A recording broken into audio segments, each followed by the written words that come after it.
Raquel Teles, eu moro em uma ilha, próximo a uma cachoeira. Oh, meu Deus do céu, que inveja.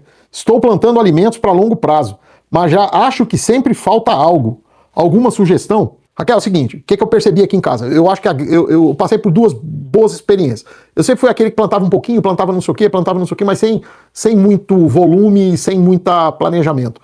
Mas eu passei por duas experiências interessantes. A primeira, que você já deve ter passado, foi quando nós fizemos uma atividade da nossa entidade espiritualista, em que a gente ia numa fazenda, numa chácara, num sítio de um dos membros, e lá a gente fez, por um ano, a preparação do terreno e o cultivo. Então, por um ano, nós fizemos preparação do adubo orgânico, preparação das mudas, plantio das mudas, depois cuidamos da plantação, plantamos outras coisas, fizemos a colheita. Quando nós fizemos a colheita, a gente viu que era muita coisa. Pô, e agora? O que eu faço com a colheita? Nós tivemos que aprender a parte de conservação de alimentos, que, por sinal, nós fizemos um livro a esse respeito, tá? Então você pode ter algumas ideias ali interessantes de conservação de alimentos. É só entrar lá no link do canal que você consegue fazer essa aquisição. Eu acho que para você agora, nesse momento, vai ser bem interessante. Esse período de um ano até a colheita, até conservar o que a gente colheu,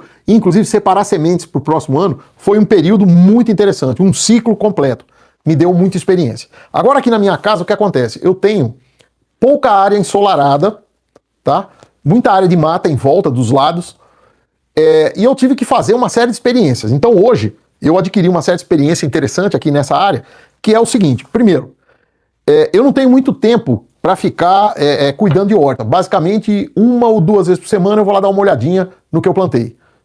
Então eu não posso ficar naquele cuidar diário, vai lá, tira a erva daninha, ajeita, arruma, não consigo fazer isso. Nem molhar com frequência eu consigo. E Brasília é uma área bem seca, né? Então, primeira coisa que eu descobri, qual a época de plantar, tá? Eu descobri essa época de plantar, obviamente que é na época da chuva, mas meio à força, não foi assim, até porque eu não estudei, eu saí plantando e quando eu plantei aqui deu certo, depois não deu, eu falei, pô, mas é lógico, agora nós estamos na época da chuva. Então, época de plantar. O que plantar? Teve coisas que eu plantei aqui com muito boa vontade, por exemplo, batata, eu já plantei 4 vezes, a batata não vai para frente. Vai até um trecho e para, eu não consigo fazer a batata desencantar. Já vi várias técnicas, vários sobrevivencialistas falando, agrônomos, não consegui fazer a batata, não me dei bem com a tal da batata. Em compensação, batata doce, se eu jogar aqui no mato, ele cresce e dá batata doce para tudo que é lado. Então, esse meu terreno é propício para batata doce, ou seja, eu preciso escolher o que eu vou plantar de forma que me dê menos trabalho e mais rendimento. Teve também uma outra planta interessante, que foi a taioba. Já fizemos um vídeo aqui no canal a esse respeito. Eu nunca tinha plantado taioba, já tinha experimentado. É uma mistura aí de couve com espinafre em termos de gosto, tá? Mas é uma planta muito nutritiva, então um prato de arroz com taioba é quase um prato completo, vai faltar só um pouquinho de proteína, mas ele é bem completo. E eu fui plantar taioba, e eu pedi para minha nora me arrumar umas mudas lá na cidade dela, e ela me arrumou umas sete, como se fosse um inhame, uma batata, né, para plantar taioba. Dessas 7, 2 estavam praticamente podres, toda estragada. Então essas 2 eu joguei lá no fundo do quintal, que é uma área de mata fechada, e deixei lá. As outras 5 eu falei, pô, isso aqui planta no sol, planta na sombra ou meia sombra. E como eu não sou da geração da internet, porque o pessoal mais novo não fica com essas dúvidas, vai lá na internet, pergunta e descobre. Eu sou mais teimoso, eu quis fazer do meu jeito. Então eu falei, não, então eu vou plantar 2 no sol, planto uma na meia sombra e 2 aqui na sombra. E aí, para minha surpresa, qual foi a que brotou? Tá? Quando eu faço a pergunta, muita gente fala, já sei, aquela que estava lá no meio do mato. Eu falo, não, todas brotaram. Virou uma praga aqui em casa. Inclusive, onde eu não plantei, já está dando taioba também. Não me pergunta como, eu não sei como é que a taioba sai de um lado da casa e vai aparecer do outro. Ali próximo, a gente percebe que ela vai pela terra e vai criando novas mudas. Mas do outro lado da casa, realmente, eu não entendi e apareceu.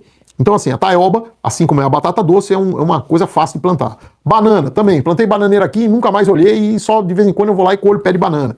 Tá?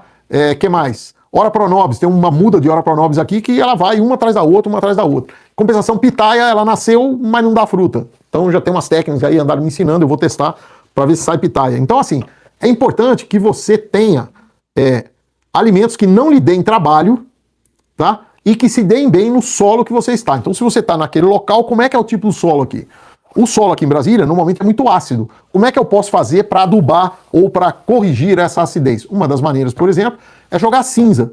Então tudo que eu queimo de papel, carvão, churrasco não, tá? Por quê? A cinza de churrasco ela contém a gordura animal que pingou. Então essa não é boa. Mas quando eu queimo muito papel aqui, papel, madeira, forno a lenha, fogão a lenha, toda essa cinza eu vou guardando.